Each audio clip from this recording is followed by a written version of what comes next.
तो अभी हम लोग सेकंड पार्ट शूट करने वाले हैं, जो हमारी सफारी सफ़ेद जोटे का जो सेकंड पार्ट था। इस पार्ट के अंदर जो उस वीडियो के अंदर काफ़ी कुछ चीज़ें बच गई थी, जिसकी वजह से हमारी गाड़ी काफ़ी टाइम के बाद भी स्टार्ट हुई थी। इस के अंदर हम लोग वो वाले पार्ट की डिस्कस करेंगे कि किस खास रीज़नों की वजह से हमारी गाड़ी इतने टाइम के बाद भी स्टार्ट हुई। आपको पता है कि जो डीजल गाड़ी होती है वो जल्दी स्टार्ट नहीं होती, उसको रूटीन वाइज 15 दिन में, महीने में, 1.5 महीने में आपको एक बार स्टार्ट करना होता है। 10-15 आधा घंटा के लिए थोड़ी ड्राइव पे लेके जानी होती है, ताकि क्योंकि डीजल गाड़ी है तो इसके अंदर जो मिथ रहता है कि आपको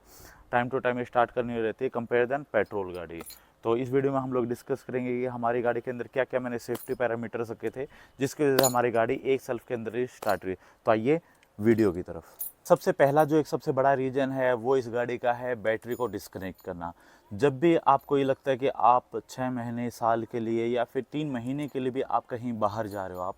और आपको पता है कि आपकी गाड़ी को कोई टच नहीं करेगा, कोई ड्राइव नहीं करेगा या फिर उसको कोई स्टार्ट भी नहीं करेगा एटलीस्ट, तब आपको आपकी जो बैटरी का है, जो पॉजिटिव और नेगेटिव होता है, उनमें से जो दोनों कपलर रहते हैं उसमें से अपने वायर को आप रिमूव कर दीजिए। आप हल्के से प्लास से या चाबी से वो खुल जाएंगे और उसके बाद आप उसको रिमूव करके आप टेप लगा के उसको रख सकते हो, ताकि आपकी गाड़ी के अंदर जब भी हमारी जो बैटरी होती है इंस्टॉल होती है, तो जो करंट होता है वो चारों गाड़ी की सेफ्टी की वजह से, जैसे लोग काम कर रहे होते हैं, सेंसर काम कर रहे होते हैं, काफ़ी चीज़ें ऐसी होती है जो गाड़ी ऑफ़ करने के बाद भी, जब हम किसे ऑफ़ करते हैं, लॉक करते हैं, तब भी वो गाड़ी के सेंसर वेंसर काफ़ी चीज़ें इलेक्ट्रिकल पार्ट होते हैं वो चालू रहते हैं, जिसके अंदर से हमारी जो बैटरी के अंदर जो पावर होती है, एनर्जी होती है, वो उस गाड़ी के अंदर रोटेट होती रहती है। और वो कब तक रोटेट होगी? 10 दिन, 15 दिन, महीना, 2 महीना, 3 महीना। तो इसका भी एक टाइम पीरियड होता है कि तब तक वो रोटेट होगी। वो आपकी बैटरी की एक लाइफ पे भी डिपेंड है, आपकी बैटरी नई है, पुरानी है, कितना जूना हो चुकी है और कितना उसमें अभी स्पार्क बचा हुआ है। ओके, तो आप पहले तो आप हमेशा ये ध्यान में रखो, जब भी आप बाहर जा रहे हो, लंबा बाहर जा रहे हो 6 महीने, साल के लिए, तब आप अपने बैटरी को वायरिंग से डिस्कनेक्ट कर दो आप, ताकि जो बैटरी के अंदर जो पावर है उसी के अंदर सेफ रहेगी। ये सेफ तब तक रहेगी जब तक कम से कम 6 महीने, साल महीने तक उसके अंदर स्पार्क कम होगा। अगर आपकी बैटरी सपोज करो जैसे 100% तो कभी किसी की नहीं होती है, तो जब भी आपकी बैटरी जैसे 80% है, आप जैसे 6 महीने या फिर 8 महीने या साल के लिए, एटलीस्ट 8 या साल का मैं लगा के चलता हूँ, 8 महीने या फिर साल के लिए अगर आप बाहर जाओगे, 80% आपकी बैटरी थी, तो एटलीस्ट 60 to 65% आपकी बैटरी बची रहेगी, क्योंकि वो उसके अंदर जो पावर थी वो कहीं पर भी यूज़ नहीं की। ओके, और आपकी बैटरी डेड भी नहीं होगी। ओके, अगर आप उसके अंदर वायरिंग के अंदर टच में है वो, तब वो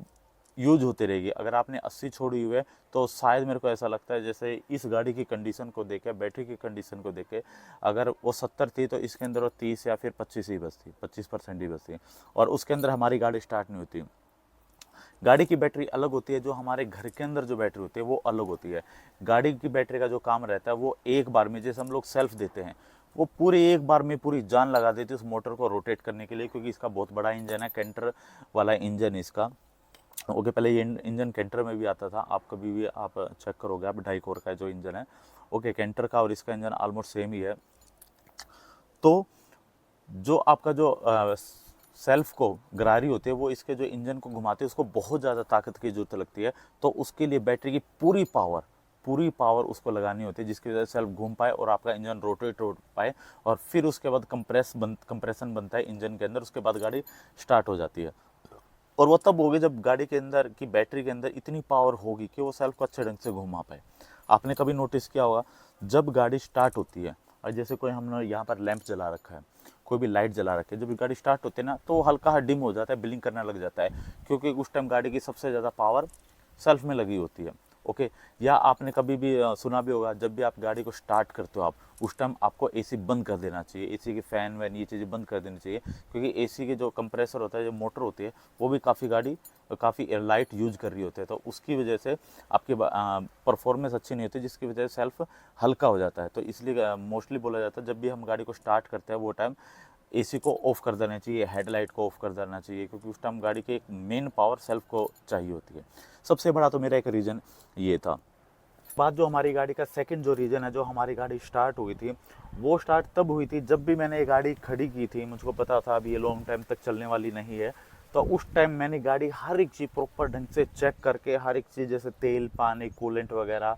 इंजन ऑयल वगैरह, हर एक चीज़ प्रॉपर चेक करके, ठीक करके इसको मैंने फिर इसको खड़ा किया था। ये नहीं कि गाड़ी बिल्कुल ड्राई पड़ी है, सूखी पड़ी है, पानी नहीं है उसके अंदर, ऑयल नहीं है उसको, इंजन ऑयल नहीं है, कोई भी किसी भी तरह के जो लिक्विड ऑयल रहता है गाड़ी के अंदर जो यूज़ होता है, वो चीज़ की अगर कमी है तब भी हमारी गाड़ी जल्दी से स्टार्ट नहीं होगी। और ये बिल्कुल मैंने रनिंग कंडीशन में ही खड़ी की थी, चाहे मैं उस टाइम इसको कोई कहीं भी लंबी ड्राइव पे अगर मैं लेके जाता हूँ तब भी गाड़ी जवाब नहीं देती, इसीलिए मैंने ये गाड़ी रनिंग कंडीशन में खड़ी की थी। स्टार्ट करते हैं तो हर एक चीज़ को ज़रूरत होती है, पानी की ज़रूरत होती है, एयर की ज़रूरत होती है, मोबिल की ज़रूरत होती है, काफ़ी चीज़ों की ज़रूरत होती है जो गाड़ी की स्टार्ट होने में इसको मदद करते हैं। तो इसलिए मैंने गाड़ी को प्रॉपर ढंग से रनिंग कंडीशन के अंदर ही खड़ा किया था, जिसकी वजह से मेरी गाड़ी ईजिली स्टार्ट हो गई थी। क्यों? क्योंकि कई बार क्या होता है कि वायर होती है वो चूहा काट देता है, कोई भी हैपनिंग ऐसी हो जाती है जिसकी वजह से वायर डैमेज हो जाती है, जिसकी वजह से जो डिस्प्ले का डैशबोर्ड होता है उसके अंदर लाइट नहीं होती। तो मैंने सारी चीज़ें जो भी इसके पॉइंट थे मैंने सारे चेक किए थे, जहाँ से चूहा घुस सकता था। मेरे एरिया के अंदर यहाँ पर चूहे वगैरह नहीं है,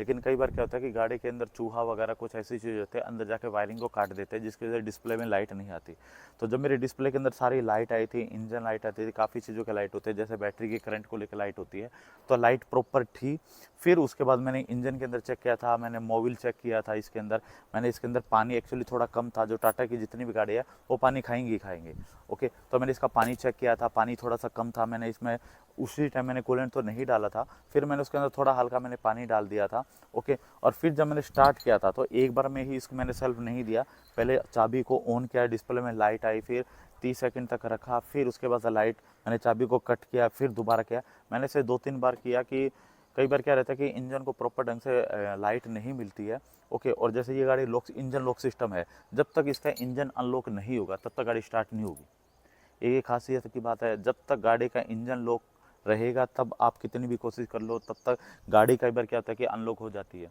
गाड़ी अनलॉक हो जाएगी, लेकिन जब तक इंजन लॉक होता है, जो इंजन का एक जो मेन फ्यूज होता है वो बोनेट के अंदर होता है, एक सबसे बड़ा फ्यूज होता है जो इंजन को लॉक अनलॉक करता है। जब तक इंजन लॉक रहेगा तब तक गाड़ी स्टार्ट नहीं होगी। जैसे इंजन अनलॉक होगा फिर उसके बाद गाड़ी ही स्टार्ट होगी, और वो तब होगा जब जो लाइट है पूरी वायरिंग के अंदर प्रॉपर ढंग से सारी चीज़ें, जैसे इसके अंदर इंजेक्टर होता है और इंजेक्टर चलता है लाइट से, कि किस पिस्टन को किस टाइम कितना ऑयल का प्रेशर डालना उसके ऊपर कि वो कंप्रेस करेगा, उस टाइम वो ऑयल का फुहारा डालेगा जिसको प्रेशर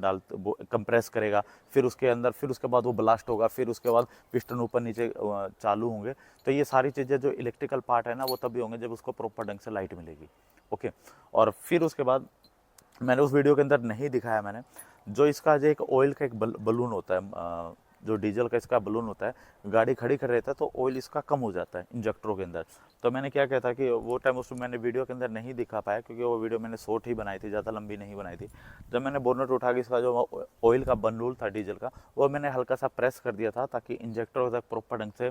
डीजल पहुँच जाए। ओके, फिर उसके बाद जब मैंने गाड़ी की थी स्टार्ट, उसी टाइम स्टार्ट हो गई थी। एक सबसे बड़ा कि ये भी रीज़न था कि जब आप गाड़ी स्टार्ट करते हो तो अब आप पानी चेक करो, उसका एयर चेक करो, एयर का फिल्टर वगैरह है, मोबिल वगैरह चेक करो, और उसकी जो लाइट है वो चेक करो। अगर कोई भी चीज़ के अंदर प्रॉपर ढंग से लाइट नहीं पहुँची है तो वो स्टार्ट नहीं होगी, क्योंकि जो इसके इंजेक्टर है वो सारे ऑपरेट होता है टाइमिंग से, कि किस टाइम पिस्टन ऊपर जाएगा, किस टाइम नीचे जाएगा, किस टाइम उसको ऑयल का फुहारा डालना है पिस्टन के ऊपर, कब जाके ब्लास्ट होगा, कब क्रैंक घूमेगी, फिर उसके बाद सारी चीज़ें एक प्रोसीजर से होता है, और वो करता है इसका जो बोर्ड रहता है वो, और बोर्ड चलता है लाइट से। तो सारी चीज़ें लाइट से कनेक्ट है। तो जब बैटरी मैंने जोड़ी थी फिर उसके बाद 3-4 बार मैंने चाबी को ऑन ऑफ किया था, फिर उसके बाद लाइट प्रॉपर इसके अंदर गई, फिर उसके बाद मैंने स्टार्ट की, और उसके बाद आपको पता है कि एक ही सेल्फ के अंदर स्टार्ट हो गई थी और ब्लैक धुआं भी नहीं दिया था। ओके, और फिर उसके बाद आपने, जैसे डीजल गाड़ी है, पेट्रोल गाड़ी नहीं है, इसके अंदर कार्बन वार्बन की इशू कॉमन बात है। ओके, फिर मैं इसको 5-6 किलोमीटर की ड्राइव पे लेके गया था मैं, और फिर इसके बाद मैंने इसका थोड़ा एक्चुअली होना तो नहीं चाहिए, करना भी नहीं चाहिए, कि मैंने इसका फुल थ्रोटल दिया था, मतलब थोड़ा थोड़ा हल्का हल्का करके पूरा बिल्कुल एंड तक मैंने थ्रोटल दिया था। कि कई बार क्या रहता है, जो सलेंसर है इंजन के अंदर है, कुछ जगह पर कार्बन जमा हो जाता है, और वो कार्बन खड़ी खड़ी गाड़ी के जैसे कोई भी ऑयल होता है ना, वो सूख के कई बार कार्बन का के अंदर कन्वर्ट हो जाता है या जाम हो जाता है। तो मैंने फुल थ्रोटल दिया था। फिर उसके अंदर थोड़ा सा ब्लैक, वाइट नहीं, ब्लैक सुमो था, यानी कि जला हुआ ऑयल। जब वाइट होता है वो यानी कि वो चीज़ें पूरी नहीं जलती है, तो पूरा ब्लैक था, थोड़ा धुआं निकला था। और फिर उसके बाद धुआं का बादल बना था, फिर उसके बाद नॉर्मल विदा मतलब कोई धुआं नहीं आया था। तो फिर थोड़ा इंजन को मैंने फुल थ्रोटल देके भी वो दिया था। आपने देखा होगा मोस्टली जो ट्रक वाले होते हैं, जिनके जो घोड़े वगैरह होते हैं, जब ये गाड़ी को पता होता है कि अब मैं 100 किलोमीटर 200 500 किलोमीटर में चला के आया, मैं अब गाड़ी मेरी 4-5 घंटे तक रेस्ट होती है, तो ये लोग गाड़ी को उसी टाइम बंद नहीं करते। जैसे गाड़ी खड़ी की है उसी टाइम ये लोग बंद नहीं करेंगे, गाड़ी खड़ी की है फुल थोड़ा एक बार रेस देते हैं, फिर उसके बाद 2-3 मिनट तक इसको चालू रखते हैं, इंजन को नॉर्मल मतलब पंजे से पाँव हटा लेते हैं, और फिर उसका नॉर्मल स्टार्ट रहती है, और फिर उसके बाद ये हल्का सा उसको बंद करके फिर उसको छोड़ते हैं। ये नहीं कि लंबे 400 किलोमीटर से आए गाड़ी है, आते गाड़ी खड़ी की उसी टाइम बंद कर दिया, नहीं। इंजन का जो टेम्परेचर है वो भी काफ़ी चीज़ मैटर करती है। जैसे लंबा ड्राइव करके आए हो आप, तो इंजन को उसी टाइम बंद नहीं करना चाहिए। इंजन गाड़ी स्टार्ट हो गया, गाड़ी को न्यूट्रल किया, फिर उसके बाद इंजन को एक नॉर्मल जो जो इसका आरपीएम है, जो पंजा उठाने के बाद सेट रहता है, उसके ऊपर आप 2-3 मिनट तक, अगर 500 किलोमीटर अगर गाड़ी चल के आई ना, कम से कम 5-6 मिनट तक गाड़ी को छोड़ो, स्टार्ट रखो, छोड़ो, फिर उसके बाद फिर आप उसको बंद करो, ताकि जो इंजन का जब गाड़ी चलती है ना, उस टाइम इसका टेम्परेचर बहुत ज़्यादा हाई होता है, बहुत ही ज़्यादा हाई होता है। और जब गाड़ी खड़ी होती है फिर इंजन अपने हिसाब से घूमता रहता है न्यूट्रल पे, तो फिर उसका वो गाड़ी चिल डाउन करती है, अपने हिसाब से टेम्परेचर बिल्कुल सेट कर देती है। और इसके अंदर आपको पता होगा कि डाइकोर के अंदर ड्यूल फैन है, एक फ़ैन और 2 फैन है। जब गाड़ी ज़्यादा हीट हो जाता है तब इसका ड्यूल फैन चालू हो जाता है गाड़ी का टेम्परेचर को मेंटेन करने के लिए। ये तो थी कि गाड़ी हमारी स्टार्ट हो गई, अच्छे ढंग से स्टार्ट हो गई है, क्या-क्या मैं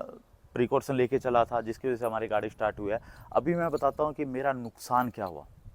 अभी ये जो वीडियो बनेगी नुकसान से रिलेटेड बनेगी, कि मेरी गाड़ी का क्या-क्या नुकसान हुआ है, कि इतने टाइम तक मैंने लंबी छोड़ी तो गाड़ी के अंदर कोई ना कोई चीज़ तो डैमेज होगी होगी, कि मेरी तो हुई है भाई, तो इसकी वजह से मैं आपको ये चीज़ मैं शेयर करना चाहूँगा, ताकि ये गलती आप ना करो आप।